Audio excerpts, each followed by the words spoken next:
too. And that was Ron with the assist. Went into the double team there, but a good job dishing that back up top for the shot. So both of Tech's goals assisted, both the UConn's goals unassisted. 2-2, 11:05 to go. Back to the face-off X. It's Yee and McAndrew. And McAndrew's going to come away with it momentarily. Big kick. Ball still on the ground. And is that going to be a push? It will not. They're going to let him play. Nice goose to try to save it, but did not. And Tech will have a chance to clear.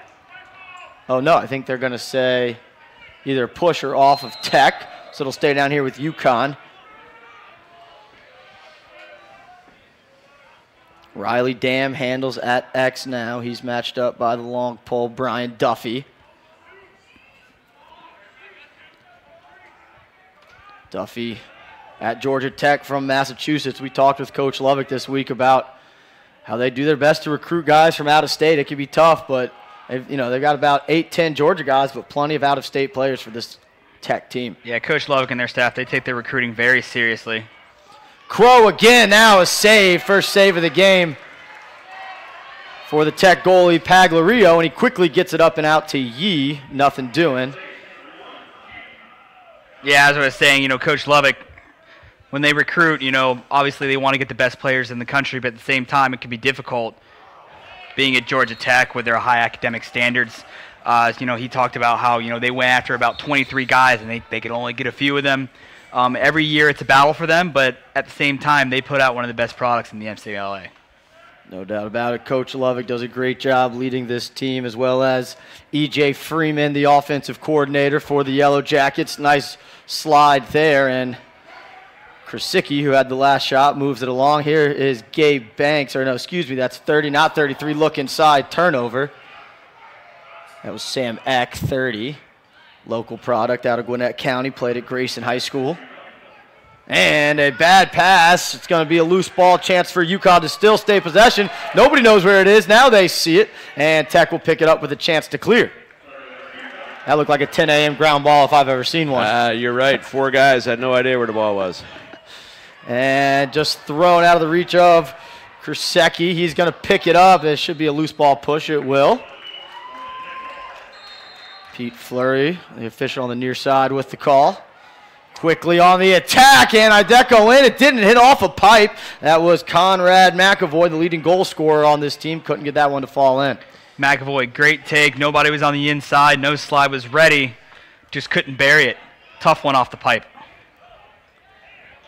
So this time a successful clear for UConn, and they'll get their guys on. Matt Crow has 1 goal. He comes out of the box. Got 2 coaches who've been named MCLA Coach of the Years in the last few years. 2015, the nod went to Ken Lovick. In 2017, Coach Paolini brought home that hardware. So a pair of programs who are well coached. I know, the MCLA, some of the programs are very buttoned up and some are a little more free reign. These are 2 programs that do it the right way. Yeah, Coach Paolini told a nice story about him with one of his assistants, coaching together in high school for 7-8 years, I believe.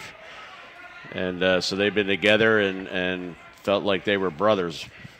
That's Jeff Lombardo, his assistant coach.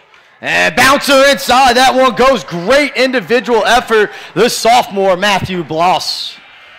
Georgia Tech defense right now challenging the UConn players to beat them one-on-one. He says, okay, I'll do it myself. Face dodges a slide. Great bounce shot to that same stick side hip corner. Looks like all the shots are going there today. Perhaps beyond the scouting report, perhaps shooting yourself. Yeah, Tech had the opportunity to take body there, but chased the stick a little bit. Ball ends up in the back of the net. 3-2 UConn, and second goal from that lefty wing, really, righty wing for the Dodger. And loose ball is going to be a push, so Georgia Tech will pick it up. And now legging it across the midfield is Ezekiel Day out of North Atlanta High School right here in Atlanta. Griffin Goggins on the midfield, as well as Maganese And joining them momentarily will be Ron. Here comes Ron, subbing from the midfield. Tack exchanges behind with Peterson. Now they get it to Goggins. Goggins is going to sweep to the left, roll back. Ron off the pick, across the top to his right hand. Physical slide there by UConn, but Tech holds on. Nice look inside. Recovery defense there for the Huskies. And that was the body I was talking about down the other end. Good job by the Connecticut D. Sweeping top side, that shot just missed. That was Ron, the freshman, showing some good shake as a Dodger in the early going. They're going to have to slide quickly, these Georgia Tech midfielders. All of them can shoot, all of them with range, all of them off the dodge. Again, the 3-1-2 look here. Umbrella set out of the Georgia Tech midfielders, and that ball popped out on the split dodge, but corralled and staying with the Yellow Jackets. Wing, hands free, shot high. That one was missed by Maganese, looking for his second goal. And some whistles for confusion. Looks like there's 3 on the shot clock down on one side and the shot clock on the other side now. Well, they're making sure they got the correct number. We will do our best to keep you updated with the shot clock. Yeah, we've seen this throughout the lacrosse season at any level. You know, the shot clocks in reference to the guys working them. It's February's been a bit of a process. You know, it's starting to leak into March a little bit, but hopefully by April, everyone will be on the same page. It is new to the sport. It's been great for the sport. You know, both coaches have talked about what it's meant. You know, to the MCLA level and also the Division I NCAA level. Most coaches are okay with the dive. Still have questions. The defensive-minded guys are a little, they're not really sure about it. But at the same time, we talked to Coach Lovick, and he just talked about a difficult situation that it puts the officials in. It's defined as you cannot dive into the, quote, goal mouth, which is an invisible line in the goal. So definitely some kinks to work out with the dive, but I think it's been great for the sport. And plenty of highlights getting thrown up on SportsCenter all the time. It's going to only help grow the game. Yeah, I think you're going to see more goalies initiating contact, right? Because if they take the contact, the flag's going to go down, right? So I think we'll see more of that. I think on the shot clock, it's interesting that it's new to everybody, right? So even the guys that are running the clocks, the refs that have to call the circular motion to reset. All of that's not in sync yet, right? As well as the players and the coaches, particularly the coaches coming up with new strategies in how to defend and be better offensively. And while they make sure that the shot clocks are all set up and correct, we'll take a quick break here on Lacrosse Fire TV's coverage of the Atlanta College Lacrosse Classic.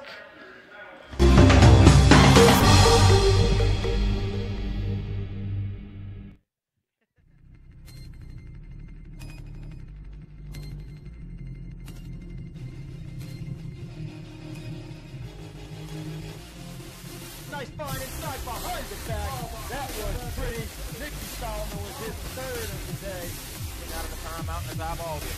They're working on the attack. Here he comes. Gilliam comes in. Fires that goal! Back-to-back goal! Coach Gilliam. Rosie wants to go early. He's got his left hand. Look inside. Mills shot goal! And the Raiders win in the third overtime. And the Titans was cleared. Pull it up and put it into the box. Makes these people gonna go all the way. Attack right in front. Save their goal. You talked him up. There it is. I was going to say he's going to get another one before this is over.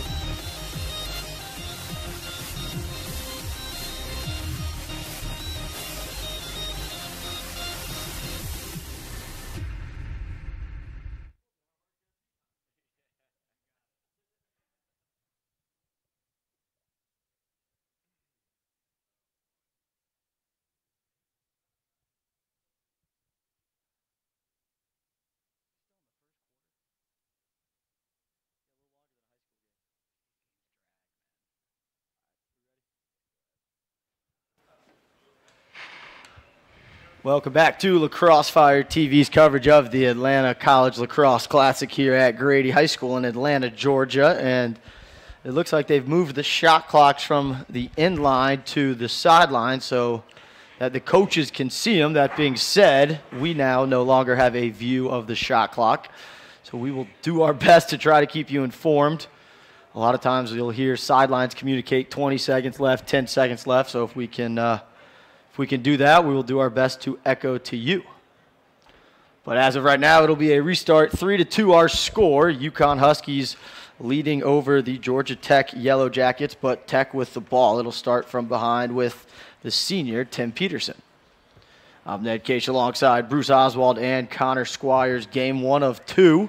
Our next game will feature 2 big-time Division I programs, the defending national champions, Yale Bulldogs, and out of the Big Ten Conference, the Michigan Wolverines. So we're trying to figure out why they moved the clocks, right? I'm wondering if the goals were in the way of the coach's vision, because they're on that angle. But I mean, they could have moved them closer on the end line, right? But I guess they don't want them getting hit by errant shots. Right, and you bring up the coach's aspect. I'm worried about the player's aspect. Are they gonna look over to the stands opposing the bench as the shot clock expires? There is the shot clock violation, so there must have just been a few left after all that. So the shot clocks are now right about the 25-yard line on each side facing the benches, with the back of the clock to us up here in the booth. And a clearing opportunity. We saw a goal last time on this situation, and UConn will settle and not have transition. Good job of getting in the hole for the defensive Tech.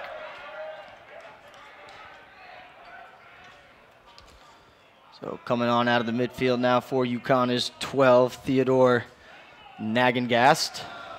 And he moves it over to Crow and out of the wing with Crinetti. Been quiet so far for Cam Crinetti.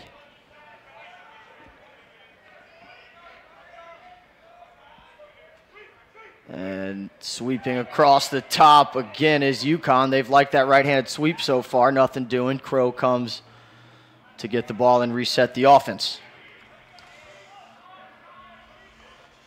It looks like UConn likes that two-man pick game up top. And again, Crow sweeping to his right hand. Shot, easy save there for Paglario. That's his second save. And now Tech will set their clear up as they find Andrew Yee, who will leg it across the midfield. 20 seconds to clear with the new shot clock rules. 80-second shot clock from the time you get possession, wherever that may be. Here comes Peterson attacking downhill through X to McAvoy. He's got his guy hung up. Eck with the nice bouncer, dropped his hands, bounced it, and it tucked under the crossbar. Sam Eck on the assist from number 13, Conrad McAvoy, and you'll see the replay here. Just a fantastic use of the turf. Yeah, the shooter is trying to get it around the defender, wanted to drop his hands, ended up having to go underhand bounce shot. Anything on cage is a good shot, and they'll bring it to 3-3. Third assisted goal for Georgia Tech. They're doing a nice job sharing the ball and shooting 2 good spots on the former All-American in the cage. Fans continuing to get into the stadium. 10 a.m. start for this game, 1 p.m. for our next game. We expect a pretty full crowd in front of us on the away side for our Yale-Michigan game.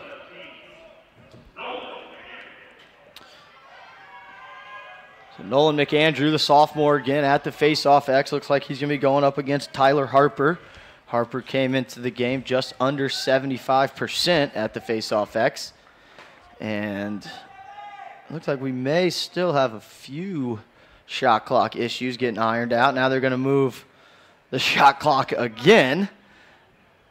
Looks like they're going to move it up to the 50, and now the power on the shot clock just went out. I feel like I'm just giving play-by-play of the shot clock right now.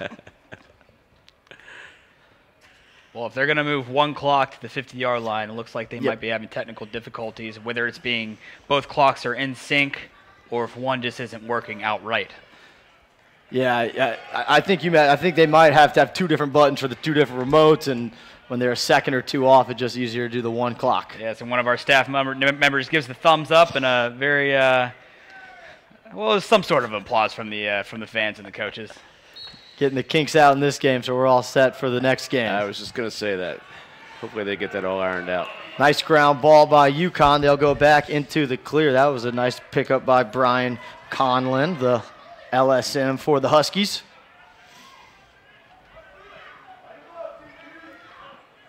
Georgia Tech doing a great ride of taking away all options, making it very difficult for this UConn team to clear, but they will run it out.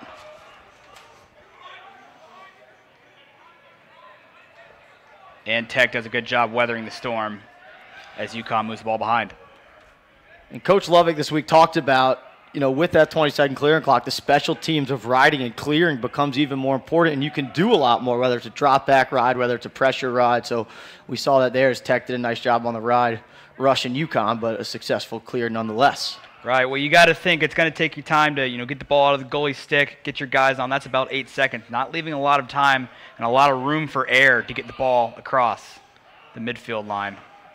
Hitch on the left wing, nothing doing there as Cerniti stays quiet. Here comes the sweep again from the low wing. High side bouncer, save, but deflected away, backed up by Crow. That shot off the stick of number 3, Riley Dam. That was a good save there. That's actually the first shot that was off stick side, and good job by the keeper. UConn doing a good job of penetrating the defense and getting good shots from about 10 to 12 yards. Tech quick to slide, not giving UConn any room to move the ball off that dodge. Now they do and reset it. Here comes Dam down the alley, straight ahead through X, and ball couldn't be handled on the ground. See who can come up with this big ground ball right at X. And it comes away to the goalie, Paglario, and now he'll set up the clear.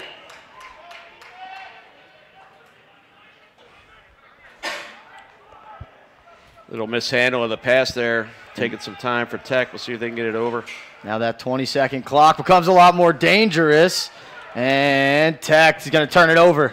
Rushing that clear too much, and UConn with a nice job on the ride. That's the change in the transition right there. One mishandle, and all of a sudden you're in jeopardy of not clearing the ball, and you throw it away. Right, and it necessarily hasn't been sloppy sticks. It's more been strategic X's and O's, putting the opposition in a tough place as they try to clear.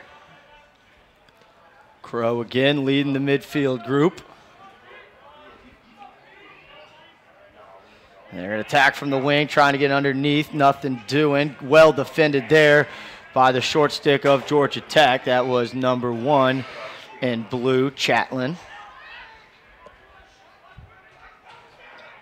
Look to Crow. Now here's not Chatlin. Chatlin's defended there. Shot low, goal, and there he is. Finally, Cam Cerniti getting on the board. Give that assist to 2 in white, Cappucciano. Cappucciano dishes Cerniti. Great job of shooting around his defender, screening the goalie. Don't think he got a read on it. He was upset about it. Solid hitch to his right hand. Skip through the gap. Shoots that ball around the defender. Yeah, really quick release and a good bounce shot. 4-3 and still 1:50 to go in our opening quarter. So the offenses certainly were awake for this 10 a.m. start. And there's a nice, easy face-off win for Georgia Tech, but they can't get a clear setup, and UConn momentarily had a chance at it. Ball still on the ground and scooped up. Still a loose ball. I think they're going to get a push there. That's going to be a tough call for Georgia Tech, but it'll go with UConn. Just got too much into the body as he checked the stick from behind. I think they got Peterson. So we talked about the face-off game a little bit earlier. UConn's winning the face-off game 5-3 right now, and consequently leading the game 4-3. In these tight games, it only takes one extra possession to put you over the top. Here's Riley Dam getting topside, 5-5. Tried to question mark, nothing doing. Now they'll reset up top. Well defended there by Tech, not allowing the rollback topside.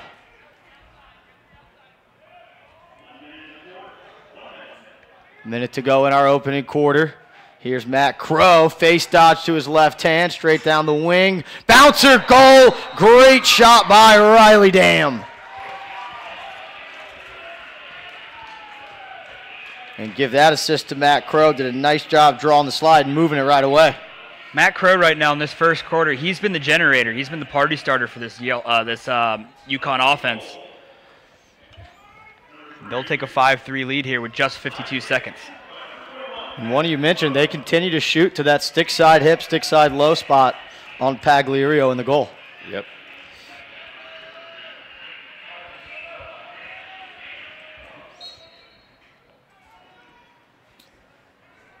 Harper back at the X for Georgia Tech. We've seen 3 different guys take draws so far. Nice ground ball, 45 seconds to go.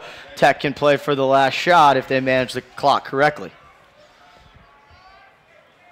Nice ground ball play there by Devin Knapp, sophomore LSM out of Woodstock, and there is a mishandle. 30 seconds on the clock, picked up by UConn. Now they're going to have a chance for the last shot.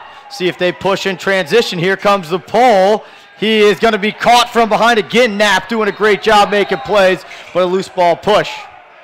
Yeah, they bailed out that pole there because he should have pulled that out. He went try to go 2-on-4. He had an attackman there begging for the ball and lost it, but then got the push. 15 to go in our opening quarter. UConn gets their offensive group on, and it's Crow. He's been the generator so far. 7 on the clock. He's going downhill right hand. He's going to take a shot, save by Pagliario. He'll send it the length, and that will close out our opening quarter with the boys from Connecticut leading the Yellow Jackets 5-3. 1 quarter gone here in the first game of the Atlanta College Lacrosse Classic here on Lacrosse Fire TV. We'll take a quick break for the quarter and be back for the second right after this.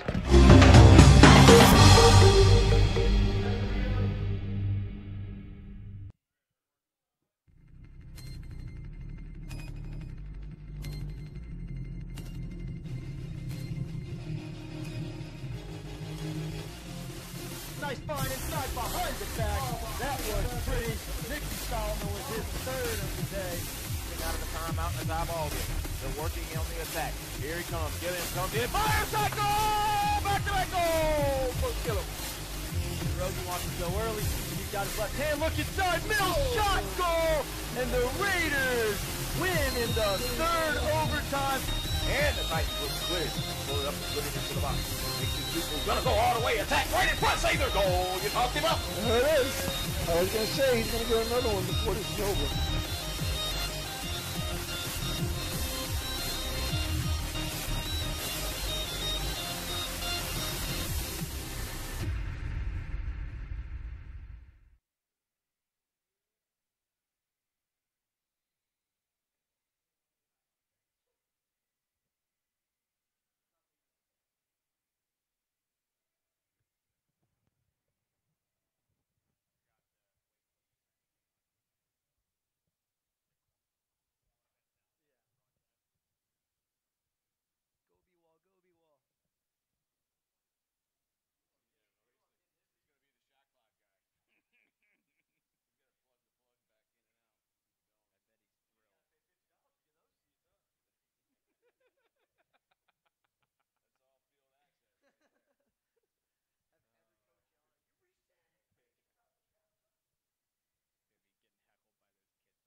First quarter of 8 here on Lacrosse Fire TV today in the books as the Georgia Tech Yellow Jackets trail the UConn Huskies 5-3. Game 1 of the Atlanta College Lacrosse Classic. I'm Ned Case alongside Bruce Oswald and Connor Squires. Thanks for tuning in.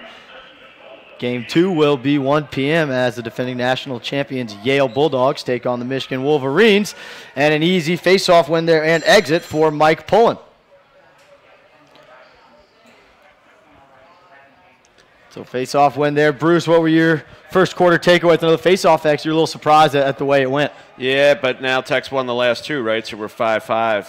But I do think that Connecticut has controlled the ball, time of possession for sure. I think Tech's turned it over a couple times, really with just some sloppy passing, and that's hurt them a little bit. Here goes Devin Ron down the alley. He had a nice first quarter dodging and then moving again. Couple bounce passes, and finally that one will be turned over on cue with some of those sloppy mistakes. Yeah, that's exactly what I'm talking about. Several non-intended bounce passes that we've seen in the first quarter continuing here. And now UConn in their clear game and finds an open body in the middle of the field, and that will suffice the 20-second clear clock. Now UConn gets into their settled offense. go ahead and note this. I'm sure we'll bring it up later. Georgia Tech's still making it very difficult for UConn to clear. If they can get one or two of those back later in this game, turn those into goals, that could be a game changer. Matt Crow now coming on the field for the Huskies. He had a goal and an assist in the first quarter and did a heavy portion of their dodging. He has a short stick matchup, so we'll see if the Huskies try to exploit that. Right now it's going to be Caposciano down the alley. Here's Craniti, shot save, and that will reset the shot clock. 5th save by my count.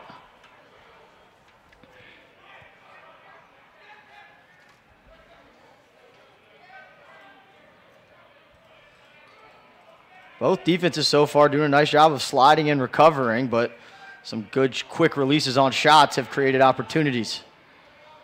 Here is Crow rolling back, keeps it in the right hand. Easy save there, right to the stick, and that's where the guys wanted to shoot, but certainly with more velocity than that.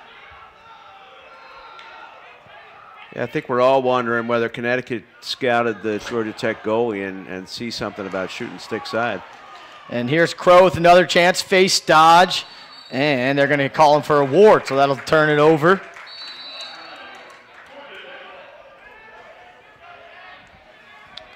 Five on five momentarily for Tech, or excuse me, 4 on 4, but now getting in the hole is UConn through X to Conrad McAvoy. He's got a goal and an assist so far. Had the opening goal of this game. Now Eck on the field. Here is Evan Junkel. Junkel down the alley to his left hand. McAvoy splits up the wing. Left-handed shot by Eck. That one's going to go high. Pretty good ball movement there. It's like this may be Tech's second midfield group, but that pass is going to be intercepted momentarily. And Eck with a nice takeaway check to keep possession for the Yellow Jackets. And you see Coach Freeman telling his guys to slow it down on the offensive end. But 2 examples of what we've been talking about. Tech with an unforced error, turnover, and then Connor's been talking about their ride. They turn it right back over to themselves. They swing it to the near side. Here goes X, splitting down the left alley. Hesitation move, draws a slide, and skips all the way across. That pass was deflected by UConn, so staying with the Yellow Jackets. I think Georgia Tech just needs to take a deep breath and kind of find their flow on offense. These guys seem to be running a little bit tight, trying to force tight passes, trying to force the skip. They need to settle in here and get a good goal. Eck back and forth, got the switch onto the short stick, but they'll swing it to the opposite side.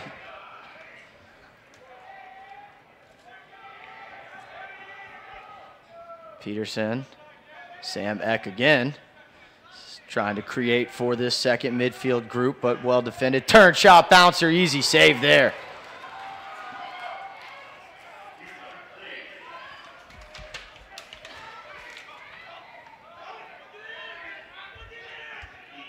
And clearing it. Ooh, a little bit of confusion now. They finally get it over. Pole didn't want to go over when he actually could have. He didn't know who was behind him. Looks like we got a timeout.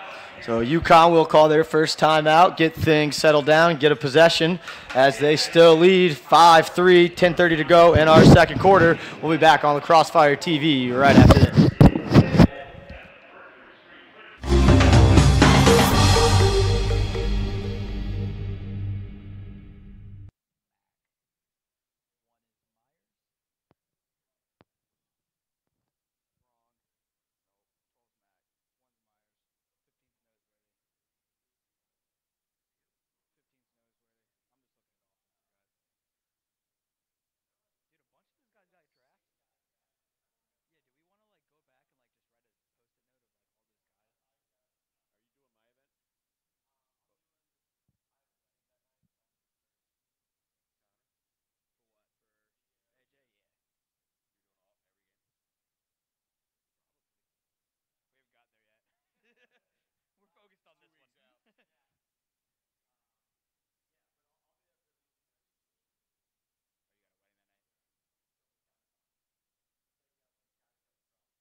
Back to the action here on Lacrosse Fire TV as UConn has the ball coming out of their timeout. 5-3 lead for the Huskies. 10 minutes to go in our second quarter.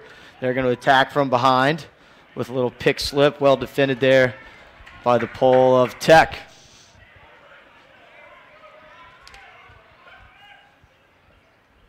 Here's Riley Dant with the ball coming off the pick. He's got a step coming top side. I think that should be a push in the back. No flag comes down. UConn's going to take a shot anyway, and a nice save low and away. Tech totally got away with a push with possession there. That totally should have been a flag. Yeah, Coach Paolini not very happy on the sideline after that, but they will retain possession. Nice ground ball play and good job. A heads-up play to get back there was Imbo. Another Tech turnover on the clear.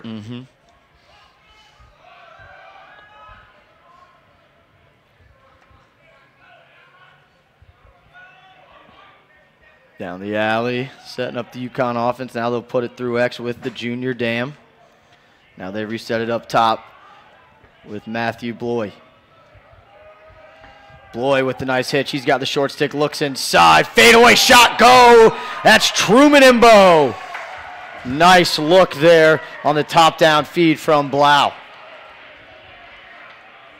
Not an easy finish for Imbo on the inside. That top-down feed does a great job. Deep shot fading away from the cage. Yeah, he's fading, but he was able to get his feet set and rip it high. It looked like one of the few times that Tex hadn't had the two slide coming down to the crease there, or coming up to the crease in that case.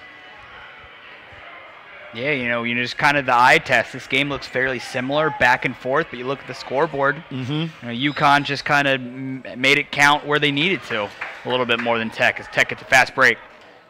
And that went on the outside. That shot off the stick of Tim Peterson. Good hustle there. Yep. We don't have they're going to say the goalie was out of bounds and the Tech player was inbounds, and that should be a flag for a delay of game. And a nice save on the inside. Ball still loose. Peterson picked it up momentarily, and it almost trickled in. That was a wild sequence there, as it looked like off of the shot, they said Duarte was out of bounds, so he was no longer closest to it. And then Tackman picked it up, and on the quick restart, didn't get the 5 yards he needed. So it should be a 30-second delay of game, as the officials discuss. If I can count the 2 flags plus the hat, they're going to at least be 2 guys down here. But you're absolutely right. The UConn goalie overran the line. Perhaps he was reading the soccer lines back there. He runs out of bounds. He's no longer eligible to back that ball up. And then the quick restart. You got to give the guy 5 yards. Yeah, the second flag was a push on Tech. Right there at the crease where the ball almost trickled into the net. Yeah.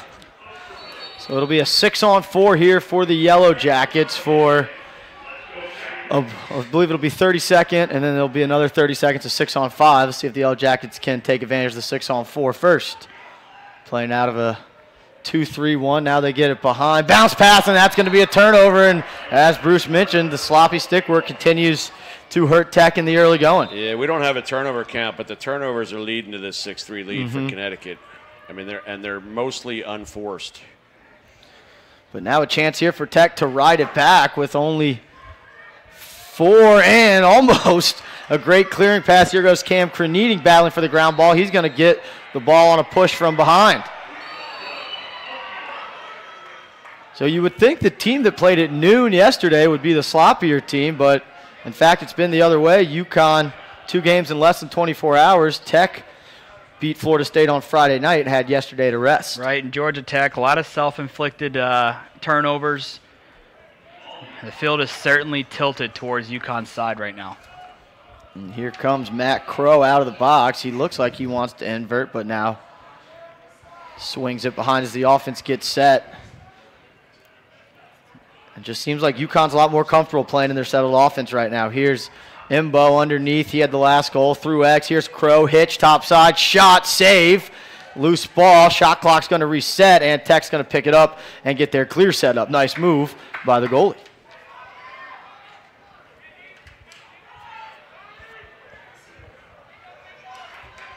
Past the halfway mark of our second quarter. Tech's got a 3-goal deficit to overcome, but they got the chance on offense with the senior attackman, Tim Peterson. He's going to push the early offense behind to McAvoy up the wing. Step down low to high. That shot off cage. That was Matt Krasicki. So the other thing going on here, I think, is that they've held Peterson quiet. And on cue, Peterson rolls topside and buries one low to low, making sure Bruce calls his name. Bruce, our mics are a little bit louder than we actually anticipated. Great take by Peterson as he comes around. It's a fantastic shot as we see one of the goals from earlier. You know, and Great take. I think that's good senior leadership, right? You've been shut down for the whole first quarter, and you get the ball, you take your guy, you put it in the back of the net, and make your presence known. Peterson's 12th goal of the year to go along with his 31 assists. We mentioned he had 50 points, or excuse me, he had 37 points coming into this game. McAvoy had 50, but still 87 points out of your 2 attackmen in 7 games. Some pretty impressive numbers, averaging nearly 20 per game coming into this. And another face-off win there. Mike Pullen has had a lot of success. And finds the safety of an attackman stick. Krasicki resets it. Here's Andrew Yee momentarily pushing it. Now settle things down. Again, the shot clock is not facing us. It's facing the sideline. So we will do our best to keep you guys informed with what we think the shot clock's looking at. Only seen 1 violation so far, though. So both teams handling the shot clock well. Here's the invert situation. Maganese draws the pole, now rolls and gets it to McAvoy. Late substitution as Griffin Goggins gets on the field for the Yellow Jackets. And now they're going to go with Ron. Ron sweeps, lefty shot, easy save there, read the whole way by Duarte. And nice wheels up the sideline to clear it. Matt Crow really doing it all for this UConn team. These Tech poles pressing out, trying to make life difficult as UConn gets in their settled offense. 5.5 to go, opening quarter here at Grady High School for the Atlanta College Lacrosse Classic. I'm Ned Case alongside Bruce Oswald and Connor Squires. Game 1 of 2.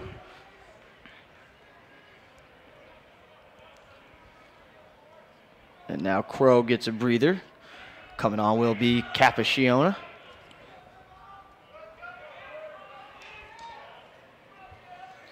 Here's Nagengas down the alley to his left hand, rolls back to his right.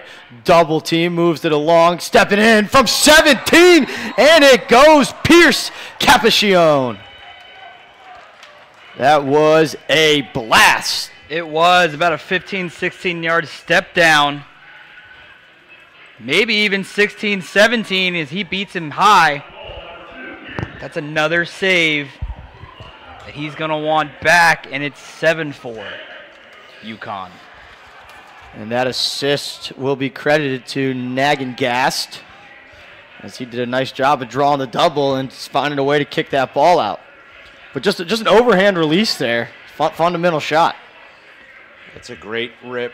And like you said, I think the goalie wants that back, but great placement on the shot and a lot of power. 7-4, UConn leads. Face off, Harper thought he had one clean, but didn't, and now nice ground ball momentarily picked up. Now McAndrew has it. Is that going to be a trip? It will not. They're really letting these guys play. Nolan started. McAndrew ball still loose. Now picked up by UConn. And they can go back until they touch in the box. And now they're going to have an opportunity at numbers. Down to the pipe, down low. Nice save. Pagliaro just matching the stick of the UConn shooter. Fantastic way to respond after letting the deep one in. They'll survive a goal. Dicey clearing pass, but Peterson is at the midfield to collect it on 2 hops. Now he's going to try to push. They do a good job of pushing and trying to get it through X, and as I say that, a nice check puts the ball over the head of McAvoy and out of bounds to UConn. If you're Georgia Tech, you can't let these bad plays, turnovers, and miscues compound. Giving the ball back to UConn, who's shooting the ball well, controlling possession. Their sticks are a little bit cleaner. A goal here would be crucial. And I think that's going to be a moving screen. And no, they're going to say a timeout was called before they could make that call. So 3:47 to go. Timeout on the field. Second timeout for UConn. They'll be out. 3:47 to go in our second quarter. 3-goal lead for the Huskies. We'll be back on Lacrosse Fire TV's coverage of the Atlanta College Lacrosse Classic right after this.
So coming out of the UConn timeout, as we see Tim Peterson and his stats coming into today's game, he's added a goal already, but Tech still down by 3. UConn out of the timeout into an open set. We'll see if they roll into something else, and now they start to. As Capacchione gets the ball again. Now he's going to go to the wing, hitch, trying to get top side, now going underneath, nothing doing there for UConn. Nice slide, gets the ball on the turf. See if the Yellow Jackets can come up with it. Pagliario coming way out of the goal, and I think that's going to force a turnover. So nice play by the keeper, making a play outside of the crease.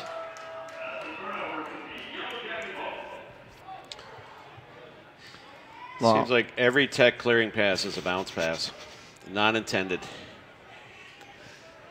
Sam Rank picked up that one on the one hopper and gets it to Peterson. Evan Junkel on the field, he handles now.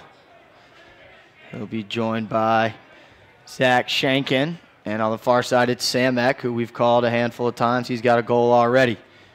Here's Dunkel down the alley. Excuse me, Junkel.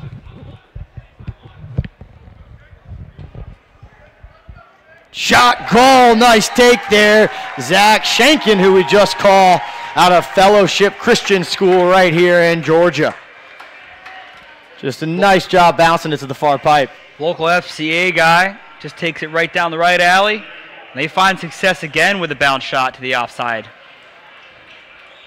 Goes far pipe. Bring it within 2 here with 2 minutes and 30 seconds left. They can get another goal here going into the halftime. I think that would be huge for their confidence. It's just a well-placed shot. It was stick side, but he bounced it, halfway in the crease, came up about knee high, just inside the pipe. 2.5 to go before the halftime break. 7-5 after that Tech goal.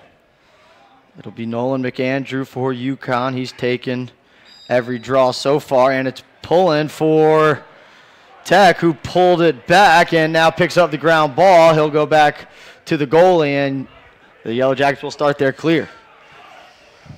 Looked like Pullen learned from an earlier mistake where he tried to run through everybody. Again, a bounce pass on the clear. This one couldn't be handled, kicked over the midfield line, so that should suffice the 22nd count. Now it's picked up by Yee. He can go back, and now they'll say it was a failure. I thought he called over and back. Oh, he did call over and back. So, yeah, excuse me, you can't go back over once the 60 seconds has passed. New rules for everybody this year, including the guys in the booth. So UConn will have a chance to extend this out to a 3-goal lead. You as Connor mentioned, you feel like this next goal could be a big one, whether it's a 1-goal game at the half or a 3-goal game for the Huskies at the half. Nice split right-handed shot just wide. That one off the stick of the senior midi, Matt Crow. And that will actually reset the shot clock, giving UConn almost the entire rest of the quarter, as they'll go to cage right away. Crow draws 2, moves it along. Nice ball movement, but too far into the defense was Blau on that one, and it'll be a turnover. So with 1:21 being 81 seconds in the half, Tech can hold for one last shot. They got to clear the ball first, which has been a struggle for them so far as Andrew Yee legs it over. We'll see. See if they use a timeout. Peterson staying patient as the Jackets get their midfield group on, and almost a turnover out of the substitution box. Griffin Goggins, the 6th offensive player on the field now. I got no problem with Coach Lovick leaving his guys out there. You know, it's only a 2-goal game. They need to find a little bit of flow on their offensive side. I'm not really sure if a play would help.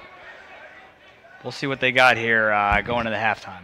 We'll see if they get deeper in this clock if they decide to try to find a one-hitter. But for now, they're going to let Ron dodge. He tried to cross his face, well defended. Straight ahead pass, one more down the wing. That pass was deflected, and big ground ball there by Goggins. And now Tech will use the timeout once things got unsettled. 23 seconds to go. First timeout for Tech. We'll stay here with you for this timeout.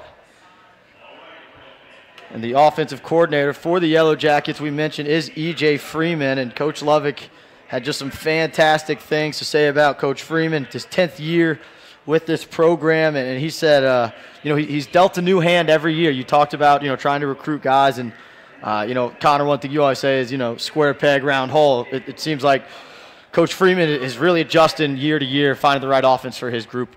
He really does have a difficult job. These guys practice 3 to 4 days a week. The roster's always changing, guys in and out. And at the end of the day, this is a very tough academic school that all of his athletes have to work with every single day. And, his ability to take what he has and take the pieces that he has and correlate an offense around what he has to use, just for the better part of a decade, they've been towards the tops of the MCLA. Yeah, 4 times SELC champs, 97-04, and then back-to-back in 2016 and 2017.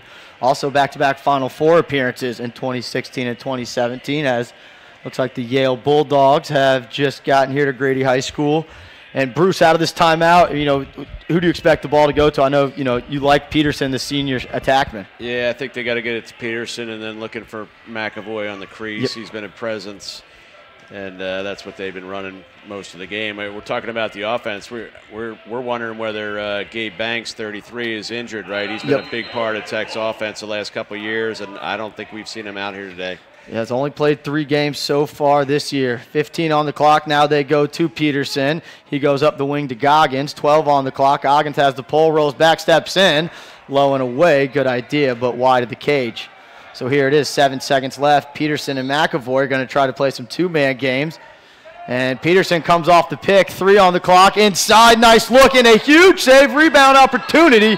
Couldn't be picked up. And Duarte with a huge save to close out the opening half to keep the score at 2-goal advantage for the Huskies. 7-5, UConn leads.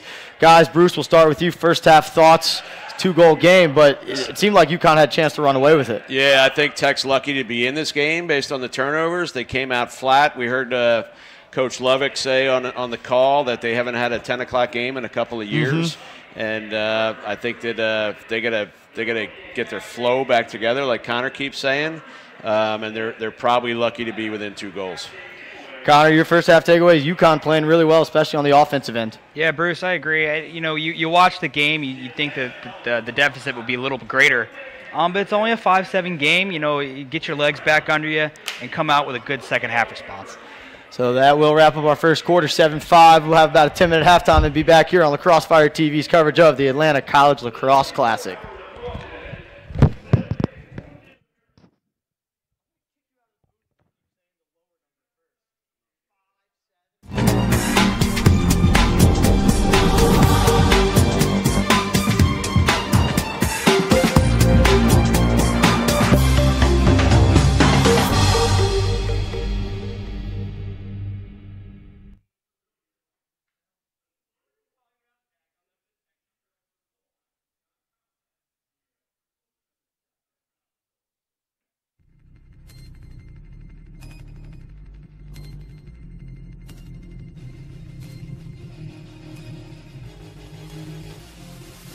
nice find inside behind the back. That was pretty. Nick Solomon was his third of the day. Out of the timeout in the tie ball game. They're working on the attack. Here he comes. Gilliam comes in. Fires that goal! Back-to-back goal! For Gilliam. Rosie wants to go early. He's got his left hand. Look inside. Mills shot goal! And the Raiders win in the third overtime. And the Titans was cleared. Pull it up and put it into the box. People gonna go all the way. Attack right in front. Save their goal. You talked him up. There it is. I was going to say he's going to get another one before this is over.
Second half action about to get underway here at Grady Stadium. I'm Ned Case alongside Connor Squires and Bruce Oswald. 7-5 our score here as the Huskies lead the Yellow Jackets. And just going through our halftime stats, one interesting note, we had 12 different goal scorers in that first half. No multi-goal scorers for either team. And I think, if nothing else, I just talked about the team offense that these teams play with. Yeah, and you know, it's actually very rare to see that. It's not rare to see it for one team, but for both teams to share that characteristic. But yeah, you know, the flow of the offense, it's lucrative, it's good, everyone's getting a touch, everyone's contributing. For Georgia Tech's offense, though, you know, they got to do a better job at trying to find shots in between the hashes. UConn's defense is doing a great job of forcing them on a tough angle shots, and perhaps that's the difference here, as they've been a little frustrated in the first half. Yeah, Tech has picked up the face-off game, so they're up 9-5 by my count on the face-offs, but that has really not helped them because they've been prone to turn it over even after they win the face. So they got to clean that up, and if they do, they'll potentially get back in this. And Gino Pagliaro in the goal for Georgia Tech.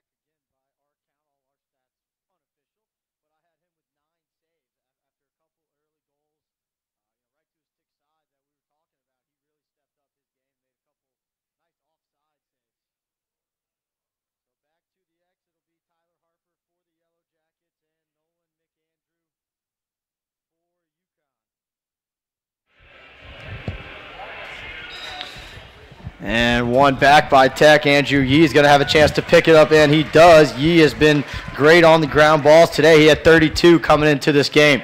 He's going to take a shot with his left hand and ring it off the crossbar. That'll reset the shot clock. We'll see in whose favor momentarily. It'll be picked up and reset there. Nice play by the Georgia Tech long pole, Jack Topping. We've called his name a few times. Good start, trying to create some offense there right off the face-off. Yeah, and we haven't seen a ton of transition. The first UConn goal by the long pole was a transition, but I believe almost every other goal has been in the settled offense. I think you're right about that. They go behind. Now it's with Jack Maganese. He had a goal in the first half. Now he's going to roll to his right hand, guarded by the short stick, draws the slide, skips it all the way across. Krasicki handles now to Peterson, and well defended by Tech, as the shot clock is probably getting around 20 or 25 right now.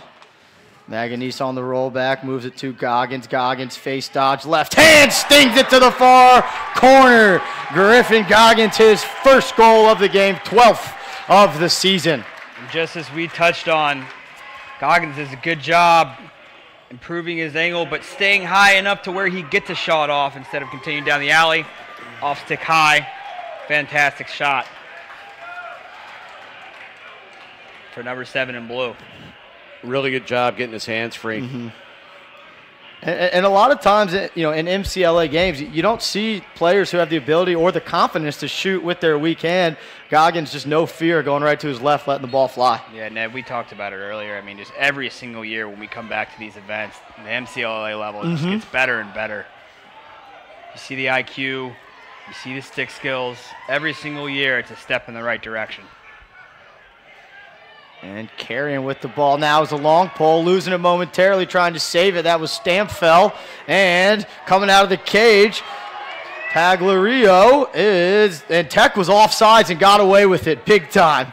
And is that going to be a push in the back? Nope, they're going to let him play. Goalie's out of the cage. And now they're going to find it across. Matt Krasicki came all the way down to the 45 to try to help his goalie and only left 2 attackmen back. No one saw it, but the ball found its way to UConn anyways, and I think that was a possession shot. And it hit that net, otherwise it might have been headed towards Connor's truck. I think that got my car, actually. So UConn will reset and settle things down after a couple of wild scrambled on ground balls to start, and a nice shot to the far corner. Second goal of the game, Truman Imbo, the sophomore midfielder. Imbo with a great right-hand take, and even though there hasn't been a lot of transition opportunities, there have been a lot of chaotic opportunities. Most of this game's been won and scored on in 6-on-6. You'll see another great shot by Imbo coming down the right-hand side. Just a speed dodge there, beating the short stick of Georgia Tech, and one of the few times we haven't seen a slide out of the Tech defense. Man, just another save that Georgia Tech goalie just doesn't pick up on or doesn't read. Yeah, I perhaps agree with he that. was screened, or perhaps he just didn't get a good read on it. I don't think the slide needed to come there, right? He was just Yeah, outside true. the hash. Right, Bruce. And at some point, you got to ask your goalie to make a certain save. He was about 13 yards, so somewhat of a low angle. Had a stick in his hands as well. Tough one for Georgia Tech. And certainly noteworthy that offensive possession came after the failed clear by Georgia Tech. Bruce, I know you've talked about that a lot in that first half, is just giving UConn some extra possessions, and they take advantage. And I think Tech may have been or Connecticut was a benefit of some ref in there, right? They missed the offsides. They probably missed a push right there here in front of us, and Connecticut came up with the ball and went down and scored. So Sam Eck, the 6th offensive player on for Tech. They go through X with Conrad McAvoy. He goes up the wing. X going to step in, and that one just off the near side. Did they reset it? Did they throw the flag? Illegal body check is what we think we'll see. Yeah, UConn defender trying to get out to the hands decides to take the body late, and he'll pay for it, giving Georgia Tech a man-up opportunity. Only down 2. So they'll call unnecessary, 1 minute. Is this the first man-up opportunity for Tech? They had the 1 6-on-4 earlier when they turned it over, so we'll see if they can clean it up. Man, a goal here would help jumpstart this third quarter would be big for the guys in blue. Tech got it to 7-6 before UConn responded here in the early going of the third quarter. The early morning game hasn't slowed down the offenses. Plenty of scoring, plenty of shots. Tech now rolls into the 3-3 look and stepping in from straight away, letting it go, 5-hole, and sticking it down low is Jack Maganese, his 2nd of the game. You'll see Georgia Tech's man-up offense deciding to throw the ball behind with its 2 attackmen. That's going to suck the defense down and allow this great step-down shot. And just like that, 1-point game, 8-7, UConn. Both our goalies have made some pretty good saves, and they probably let some that they thought they should have had, and that one went 5-hole from, what 10 yards, 12 yards? Yep. Right, and the common goalie saying is save the ones you can and steal the ones, still a couple that you can't. Something to watch going down the line here. And Tech does a nice job collapsing on Pullen, but he finds Yee, and potential transition here. They find the pole. Pole's going to step in low to low, and that was an easy read and save for Duarte as that shot came off the stick of Topping. It's a little LSM excitement there, wanting to score, but probably a ill-advised shot. Right, and Bruce, you can almost log that in as a turnover. Exactly. But Topping makes the play to get the ball right back, but I think he lost where he was on the field. And we're here at the high school where they've got the lacrosse lines, the soccer lines, the football lines, and Topping, I think, was looking at the yellow lines instead of the blue. perhaps the same thing that the UConn goalie had the error earlier there in the second quarter. Attention to detail here at Grady Stadium. Dodging down the alley, drawing the slide. They won't say it was in the back. They'll say he was rolling, and the ball is on the turf. Tech comes away with it. They'll go back to the goalie and set up there clear. Quickly, they get it up ahead to Duffy.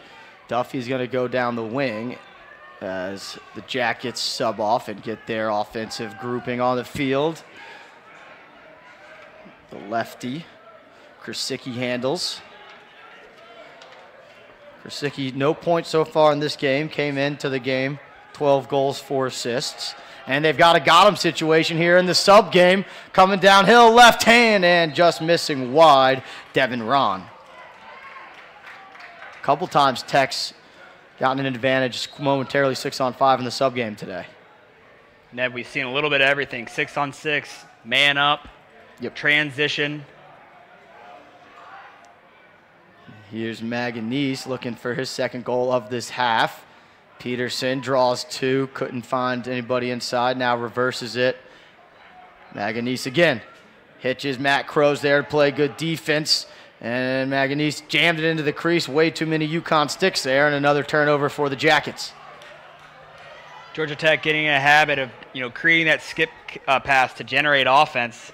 That time just trying to force the envelope. There's a guy wide open on the inside. And another turnover there. So sloppy play on both sides to start our third quarter. Yeah, I think that's a case of feeding your D midi who couldn't handle the pass because it was right to him. Mm-hmm. Yeah. And battling on the inline. Great ground ball play there by Conrad McAvoy. And he's going to skip it up top to see if that ball trickles over the midline. Nice play there. And that was actually Sam Eck, who was subbing on with his short stick, kept it on Tech's side. Here's Peterson trying to get top side. He had the short stick straight ahead. Eck step down, overhand, high to low, save. Duarte. And they'll retain possession. Yep. Fresh 80. Good opportunity, Georgia Tech, to take a deep breath here, have a good possession. As the ball looks like it's going the other way. That one poked away as Eck tried to cross in front of his face. Good play by the short stick defensive midfielder. And Connor's losing his mind up here with the chaos of this Tech offense. Never stop coaching. Tech with 3 guys on the inside. Now they're going to start to pop off the dodge. Here's Krasicki down the alley, left hand, low and away. Couldn't go. McAvoy there for the backup. Georgia Tech offense, they're much more of a free-flowing offense. Not too many plays, or seals, picks. They count on their guys to win their one-on-one matchups and move the ball.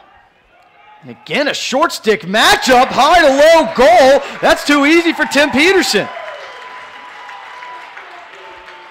Peterson's second unassisted goal of the game. And when he's got a short stick, that's going to be trouble. Yeah, very similar to his first goal, just scraping up the right hash. Just a guy, we have to go, UConn has to slide immediately to him. Yeah, and he was on a shorty, right? He took advantage of the shorty there. And Connor, to your point, though, you could see all the Tech guys, backing away from the play, taking their man out of the slide position. Good offense, well coached by E.J. Freeman, who we've mentioned a couple times, offensive coordinator for the Jackets. Here comes transition momentarily. Harper had the ball poked away. Kick towards the sideline, and 2 guys collide. We'll see where they say it's going to go. It's going to go to the Huskies. Yeah, and then generally, whenever there's a short stick matchup behind the goal, regardless, you want to try to go to slide early. And Peterson makes it count.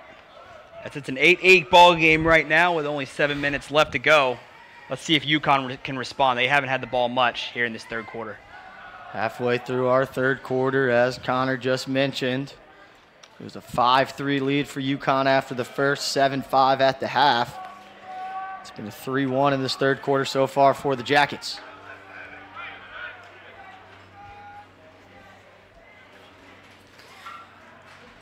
Coming back in is number 11, Truman Imbo. He's got a pair of goals for this UConn offense. Now they're going to go with McDonald, top right. He's going to swing it over. Nagengast had an assist to Imbo. A little bit of a dummy dodge there, trying to draw a slide. Nobody coming for Tech. Now he draws a slide, loses his footing, and a turnover forced by the Tech defense. Good job of getting that ball on the ground and picking it up by 19 in blue, Carter Jones. Second half adjustments by Georgia Tech. A lot more physicality, a lot more communication. They're imposing their will on this UConn offense, and they're a bit flustered. And again, Georgia Tech will have the ball. So here they get it behind with McAvoy, getting their offensive unit on the field. Goggins, Maganese, and now crossing over the midfield line. The final sub, Ezekiel Day. Or excuse me, that is 27, not 20. So Devin Ron, the freshman.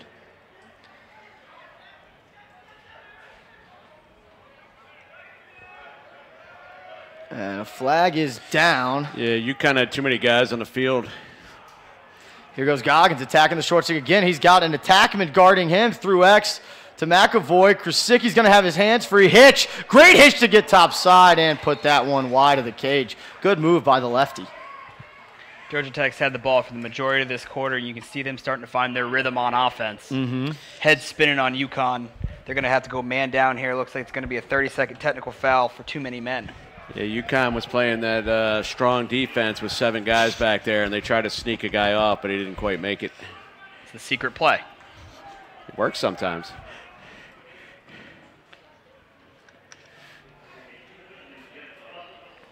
So another man up here for the Yellow Jackets.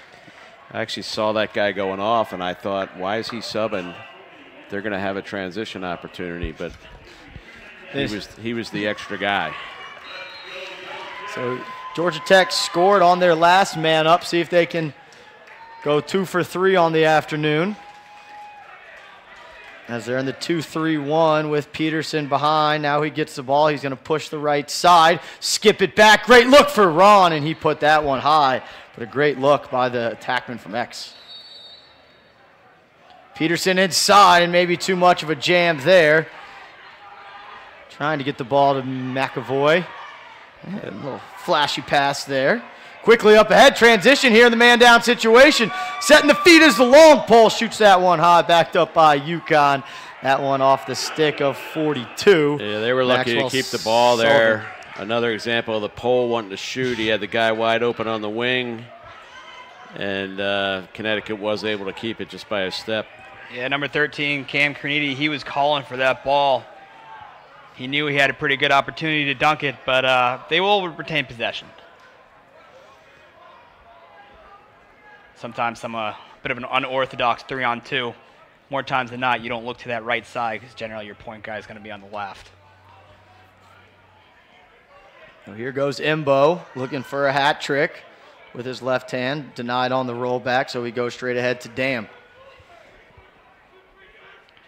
Now it's Matthew Bloyd. Bloyd top side, straight ahead, step down look. Well defended there. Took a lot off the shot, backed up quickly by Dam.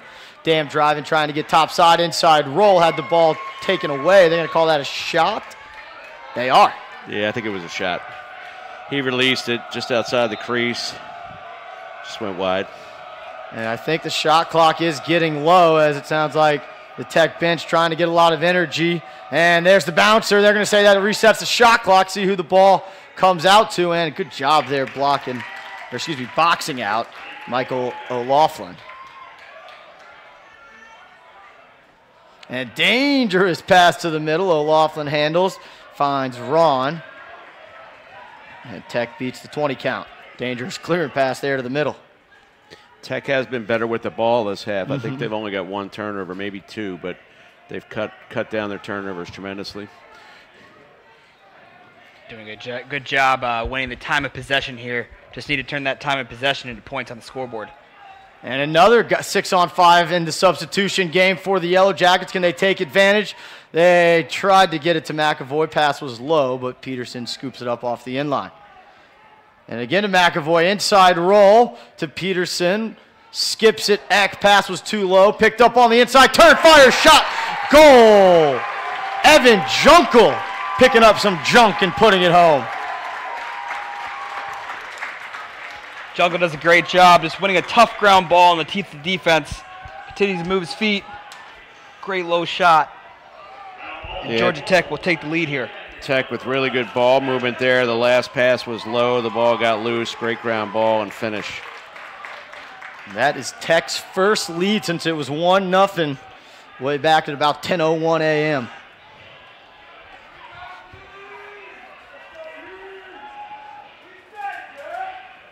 Excited the crowd a little bit here. It's 100% Georgia Tech from a fan perspective.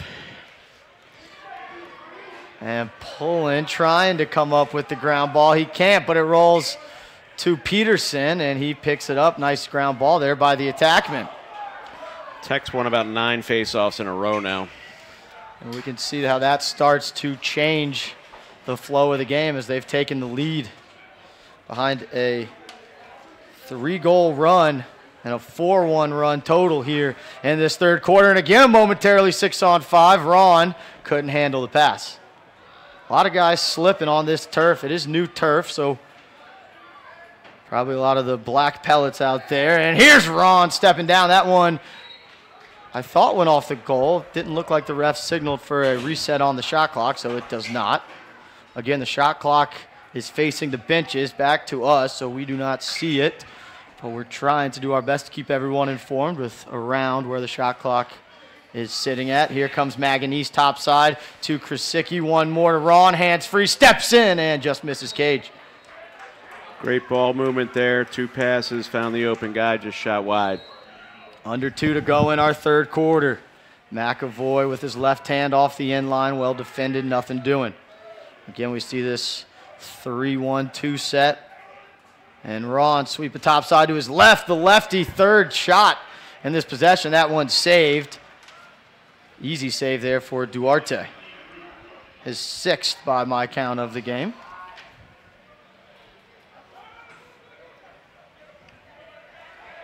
And UConn successfully clears. Ball's in the hands of Nagengast, sophomore midfielder. He had an assist in the opening half. UConn in desperate need to win the end of this quarter, as they've been on defense, for the majority of this quarter. As we got a minute to go in our third. I think the shot clock is maybe just a few seconds ahead of the game clock, so UConn should be able to play for their last one. And coming top side, that bouncer by Matt Crow. First time we've called his name this third quarter. And Bruce, now with UConn on offense, you're right. I mean, it feels like they haven't had the ball in such a long time. Yep. Yeah, and I don't think they're going to kill the clock. Looking to took a shot right there and looking to get a quick one. Crow backing in now, moves it along. That pass scooped up by Nagengast. Nagengast right to left split now, rolls back right, working against the short stick. And very well defended there. Ezekiel Day playing great short stick defense. Now they go inside, low, great save. Rebound goes right to Andrew Yee. 15 on the clock. Tech's going to have a chance if they can leg it out. And Yee's got some speed here. Flag comes down for a slash. 10 seconds, stepping in. No, Day pump fakes. 5 on the clock. They're going to hold the ball. They should hold it or at least get a shot off. And now the ball's on the ground. Pick it up, and Krasicki picked up the ground ball. I don't know if he knew that it was a good play to pick it up. So that was the best save of the game right there. Led to some transition, and then there was some hesitancy whether they should go, and Tech decided to hold it. Ball got knocked loose, but it looked like they got possession right before the quarter ended. So big save to keep the lead at 1 goal for Georgia Tech. They outscored the Huskies 4-1 in that third quarter. We'll be back for fourth quarter action here on Game 1 of the Atlanta College Lacrosse Classic on Lacrosse Fire TV.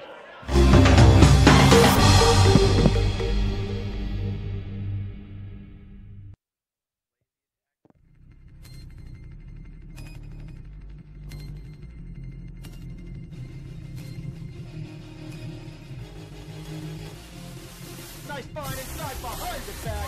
That was pretty. Nicky Solomon was his 3rd of the day. Getting out of the timeout and the eyeball here. They're working on the attack. Here he comes. Get him. Comes in. Fires that goal! Back-to-back goal! First kill him. Rosie wants to go early. He's got his left hand. Look inside. Mills shot goal! And the Raiders win in the 3rd overtime. And the Titans will split it. Pull it up and put it into the box. Makes these people gonna go all the way. Attack right in front. Save their goal. You talked him up. There it is. I was going to say he's going to get another one before this is over.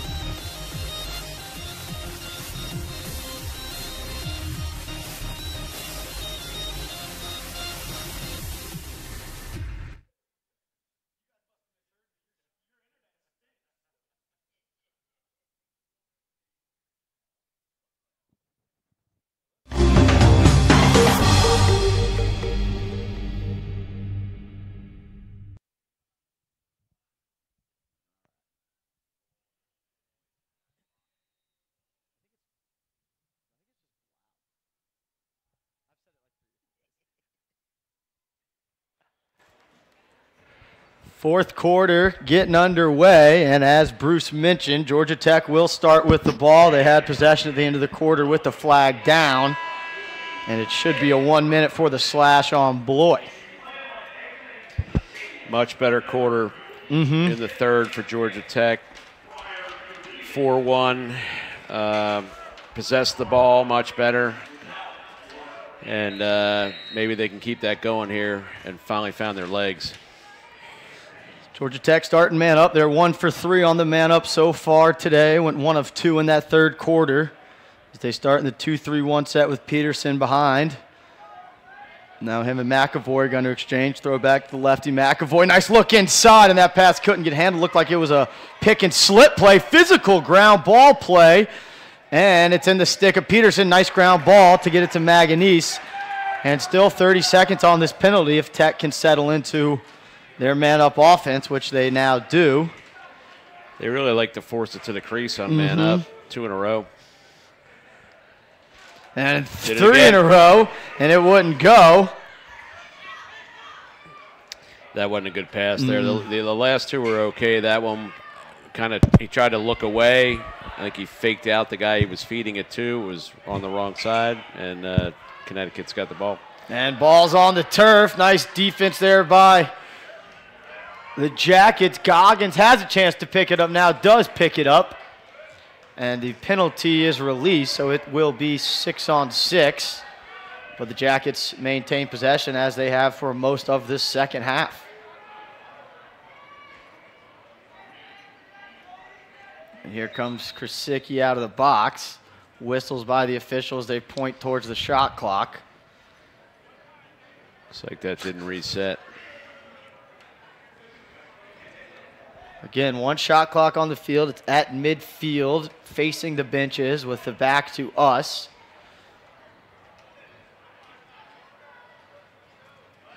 So we're now going to have another shot clock conversation. Had 1 in the first half, as we believed one of the shot clocks wasn't working, but good awareness by the officials to make sure they're continuously checking the shot clock, making sure it's working, making sure it's resetting. And it looks like we've got everything squared away now.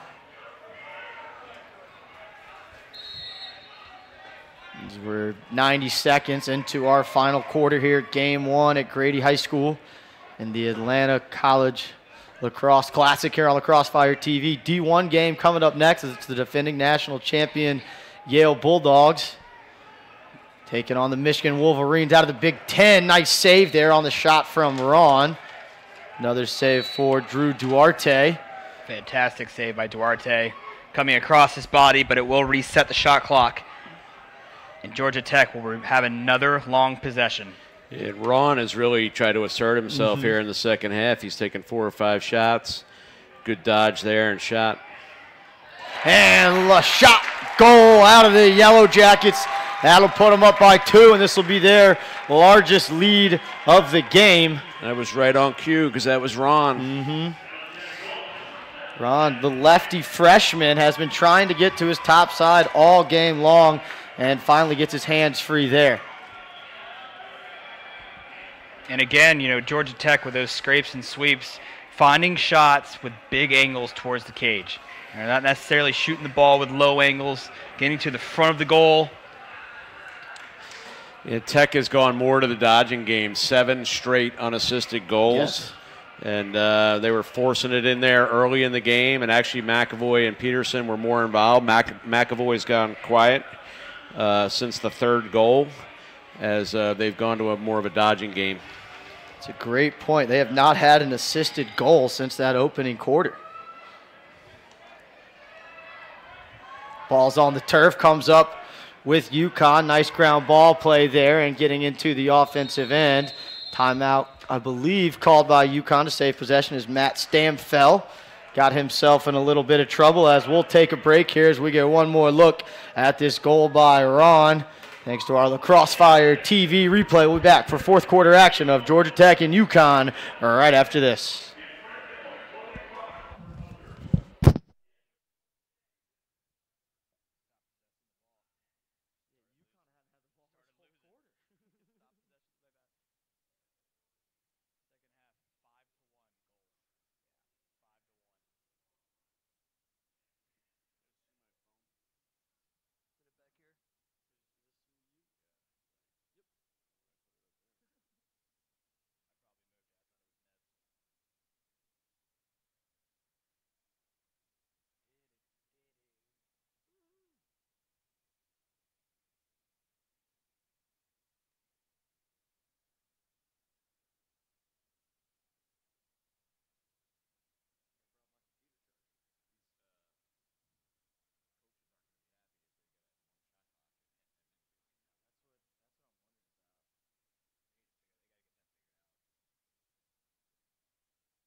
12:45 to go, fourth quarter action.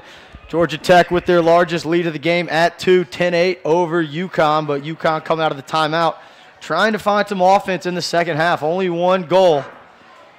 Yeah, I think that was a good timeout by UConn. I'm not really a proponent of early timeouts, but they've given up the lead. They haven't had possession, and they need a good possession here. Here's a dodge to the left, trying to roll back. Well defended there by Day. Driving top side is Blau. Moving it along. Now they're going to attack again from the far side. Down below the goal. Day doing a really nice job playing short stick defense. Skip up top. Shot save. First save in a while for the Tech keeper, Pagliaro. He quickly gets it up ahead to Yee. And they got a pole running in transition. Don't do anything. They hit the trailer instead. Here comes Day. High to low. Shot wide. There's not a lot on that shot there. It's kind of a jump shot. Stick side, chest high, easy save. Double-digit saves now for Pagliaro by my count.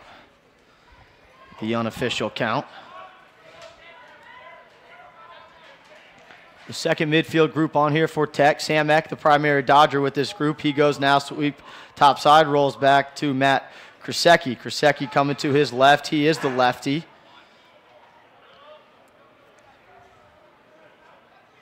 Rolling back, left hand, nothing doing there. Now the shot, that one was wide. Backed up by McAvoy behind. Nice quick hands by the attackman. Eck, top side, pump fake, skip across. Peterson, nice roll, gets inside, draws a slide. Tech doing a nice job moving the ball, but UConn's defense not letting them get a shot off.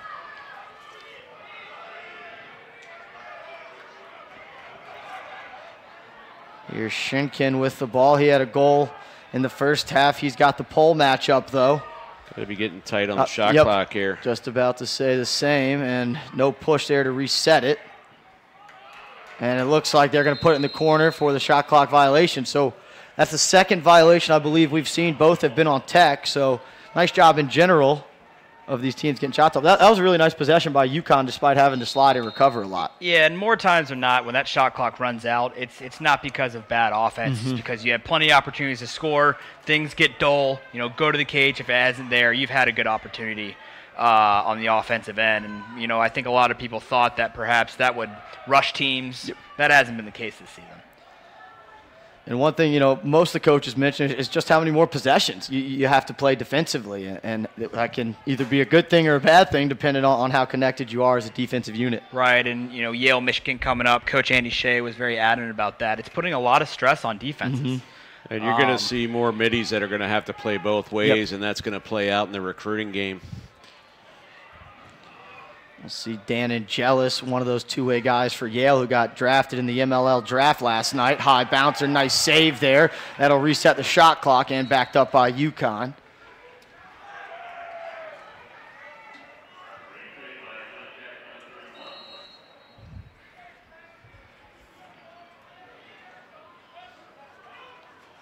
Really balanced game all the way across for both teams. No true superstars so far in this game. We'll see if that changes in the last 10 minutes of this fourth quarter if someone decides to take it over. UConn certainly would love that. Here's a shot and a goal, and possibly on cue, getting things going for UConn is 12. Theodore Nagengast, his first goal of the game, second point.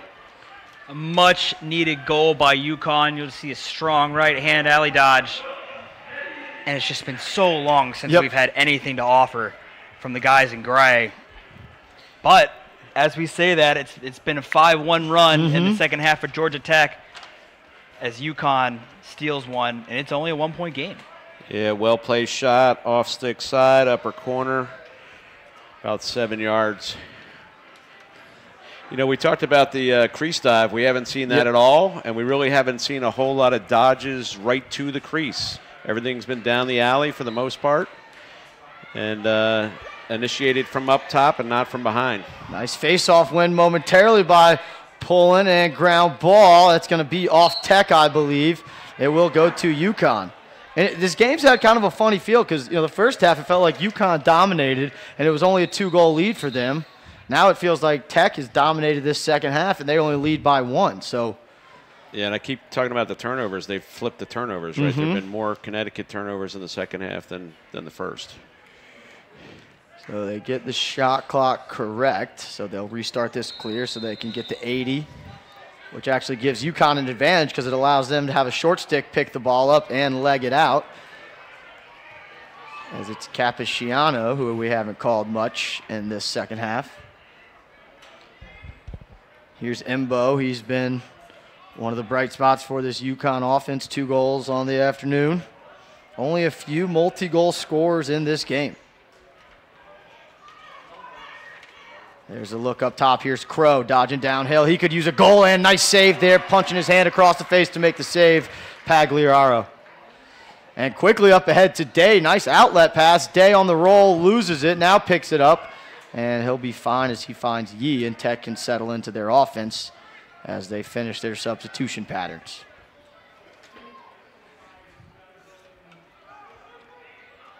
And a potential 6-on-5 momentarily for Tech if they want to take advantage again.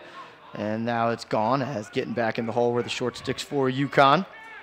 Maganese draws the slide, throwback Peterson, skips it to Devin Ron. Ron had the last Tech goal to make it 10-8 before UConn cut the lead down to 1. Here goes Ron on the short stick matchup. The lefties like this matchup all day. That one from 15, that was an easy save, but a rebound is going to be free. Goggins had a chance to pick it up. He can't. Ball still loose, goosed out by Ron. Physical ground ball play, hand up. We'll see which way it goes. It'll stay with the Yellow Jackets.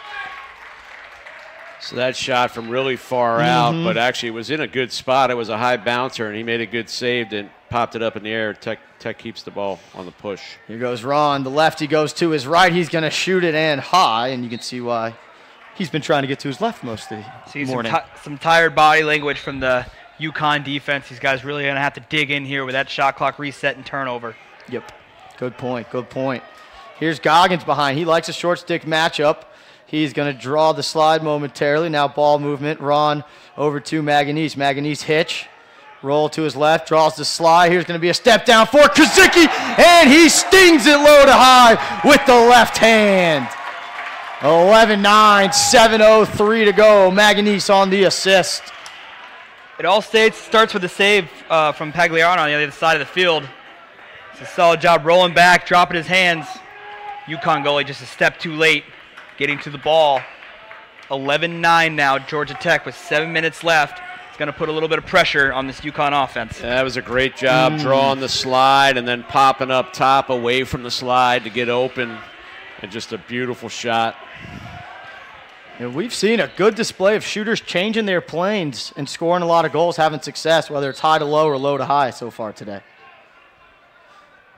Procedure, I think they're going to say Tech may have reclamped that one, so UConn will get the ball down by 2, 6:50 to play in our final quarter. Game 2 of UConn and Michigan coming up at 1 o'clock. We can see some tailgaters for UConn across the way.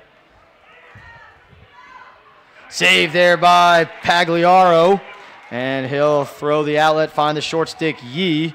He's going to try to use his speed. Good ride there momentarily. Pokes the ball out. It's on the turf. Picked up, and UConn again forces a turnover in the clear.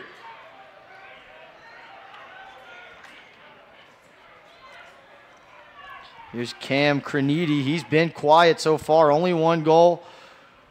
Coach Paolini talked about him being one of their leaders on the offensive end. A late flag comes down, but probably the right flag. And as another flag comes in, I'm not sure. I thought that looked like a loose ball push. See if they discuss that one. Yeah, I think that's probably got to be a slash. I think we got a push with possession and then potentially a slash because the guy was on the ground. Yep. So we'll see if it's one or the same player with 2 fouls.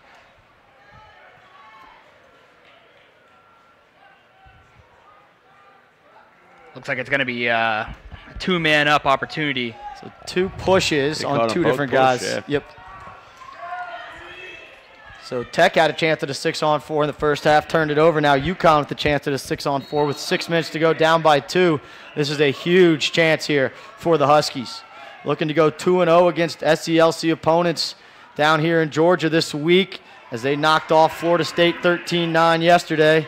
And they trail by 2 to the 3rd-ranked Yellow Jackets. As we mentioned earlier, Tech, one of only 4 undefeated teams left and MCLA. It's them, Cal, Concordia, and Liberty. And just like Tech, 6-on-4 in the first half, UConn turns it over on an errant pass. Really not a good man up. They took a bad shot first, no ball movement, no angle on the shot, and then they just throw it out of bounds. And here goes Day trying to leg it out. He's got to get past that attackman to the midfield, and does. I think UConn's feeling the pressure of the 2-goal deficit here. They feel like they got to score quickly, and they really don't. We still got 5 minutes left in this game.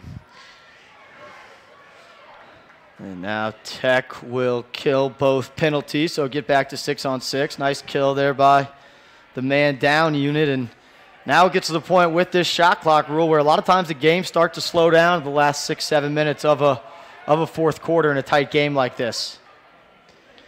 Yeah, anytime you're up 2, even if you got to roll it in the corner, you're okay with that at least one time. And to Eck, and he's going to go down the left alley, rolls back to his right.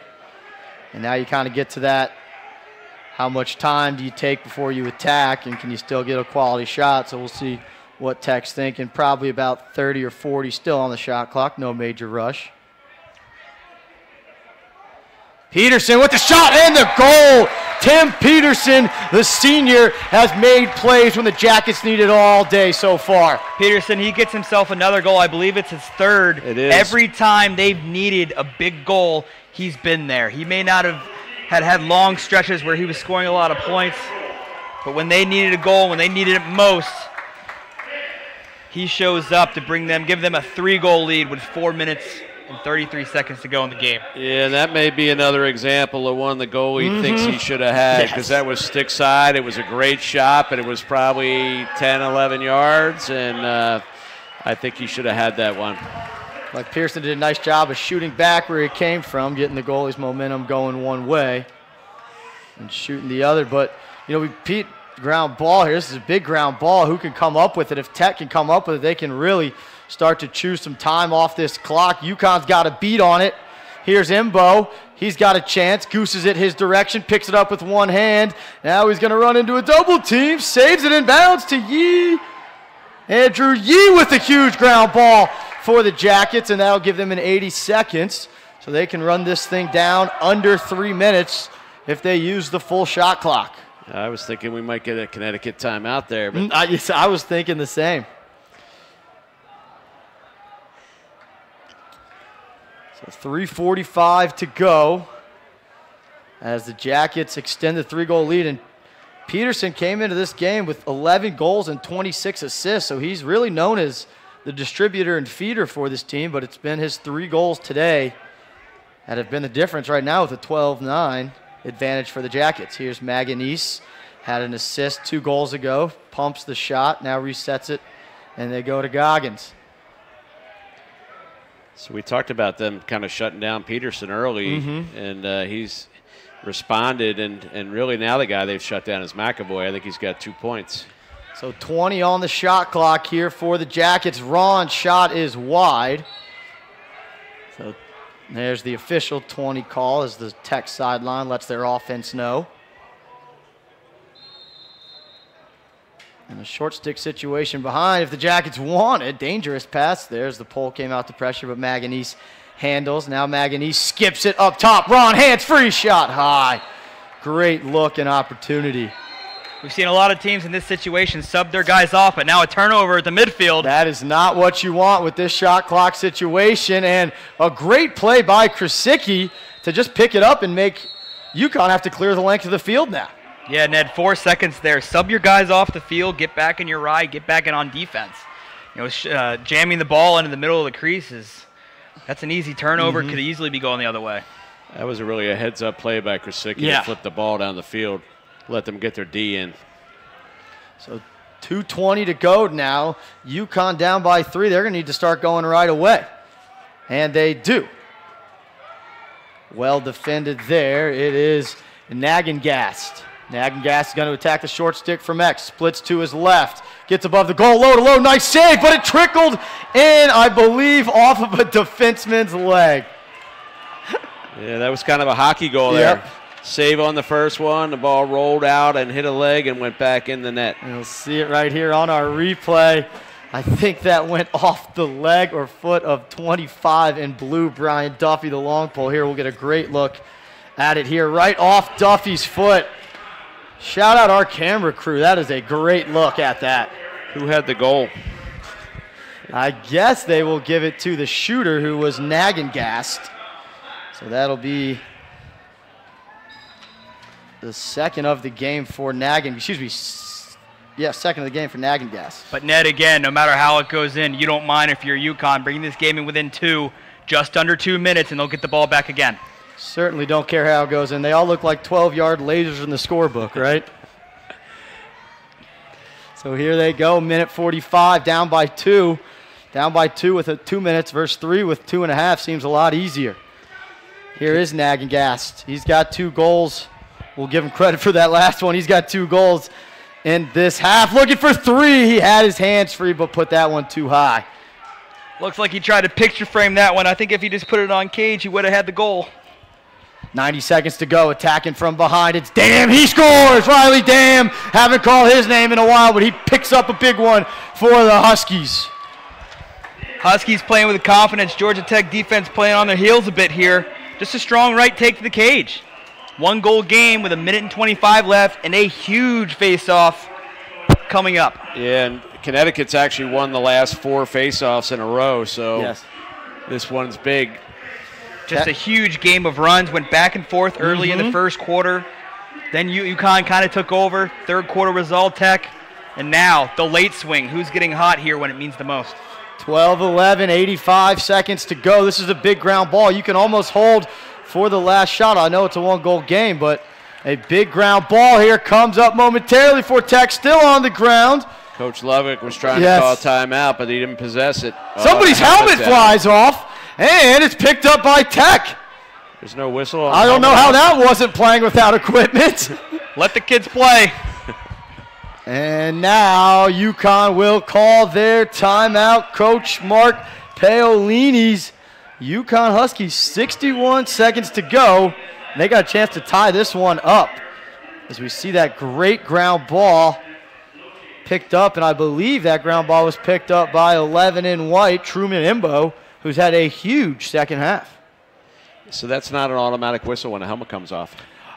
I'll tell you what, I haven't seen that. I can't tell you the last time I saw that happen in a lacrosse game. And it was like it wasn't even from a hit either. Yeah, I know. We'll see right here playing without the helmet there for UConn. Griffin Cunningham, the junior. And, you know, there was no possession on that, so I don't know whose possession it would have been. Yeah, you're right. Well, that's the point I wanted to bring up, Rich, is, you know, one, Griffin trying to get a little FaceTime there for our camera crew. But I would have hated seeing if that call would have gone to a dead ball whistle and it would have been an AP to decide this game. I'm happy that they left it on the field. Whether it was the right call or not, I think, you know, overall it was the right call, whether it was textbook or not. But UConn, a minute left, minute and 1 second, down 1, going to draw up a play here to win it. You know, but you know, UConn hasn't really had a true guy so far today that you feel like you can put the ball in his hands. In the first half, it was certainly Matt Crow, but he's been held off the scoreboard here in the second half. So we'll see if they still try to go to him. 21 in gray. The other guy in gray who's been playing well scored the last goal, Naggingast, the sophomore midi. So we'll see if one of those two has a short stick matchup they like. And Naggingast does have a short stick. Crow has the long pole of topping on him. Under a minute now. Here goes UConn dodging from up top. It's Capicchione down the alley. Through X. Back to Capicchione. He's going to zing it up top for Naggingast. Attempted pick play on the inside. Now they're just going to have to freelance. Naggingast driving right. Ezekiel Day playing great defense, making him go sideline to sideline. And a great play. Pagliolera intercepting the pass, rolling the ground ball. And Tech, if they can clear it, Andrew Yee's pass knocked down. He picks it up, gets it up ahead. 16 on the clock. Tech just needs to leg this one out. We'll see if Coach calls a timeout. He's not. He's going to trust his attack guys. Krasicki. They're going to run it out. Today, 5 on the clock. A huge win out of the Yellow Jackets. And I think with that play, that caused turnover, that interception, Gino Pagliuera has to be the player of the game. Just an unbelievable play. You talk about all the time your goalie being your 7th defenseman, and that is an all-time example of that. Yeah, he had a frustrating start at the beginning of the game, but at the end of the day, you got to win the scoreboard. Had himself 13 saves on the game. He was huge in the second half, slowing that UConn offense down. And then at the end of the day, he makes the turnover, he gets the cause turnover, and he gets the win for this Georgia Tech team. Just great anticipation. You could see him coming before the guy even threw the pass. And then a good job with the ground ball roll to get the ball to the other side of the field and get it upfield. Yeah, really heads-up play with that roll as he had the 2 guys collapsing down on him. So our final score, 12-11. Georgia Tech led on the offensive end by Tim Peterson and his 3 goals. They knock off UConn. UConn, a great showing down here, knocking off Florida State, playing Georgia Tech, the number 3 team in MCLA, to the wire. It's a great win for Tech. Like you said, they're one of 3 undefeated teams, right? I think South Carolina lost last night. Yep, one of 4. Sorry, excuse me. I think I said 3 a moment ago. Anyway, they're ranked 3rd, right? Yep. So they potentially could move up in the rankings. So big one here as they look to get back and win that SELC title and get back deeper into the MCLA tournament after a first-round defeat last year. So that will wrap things up here for Game 1 of the Atlanta College Lacrosse Classic. We got an hour until our next game. Yale, the defending national champions, taking on the Michigan Wolverines. You can catch that game right back here on Lacrosse Fire TV for a free stream. Make sure you're telling your friends. Nothing better than some Sunday afternoon lacrosse.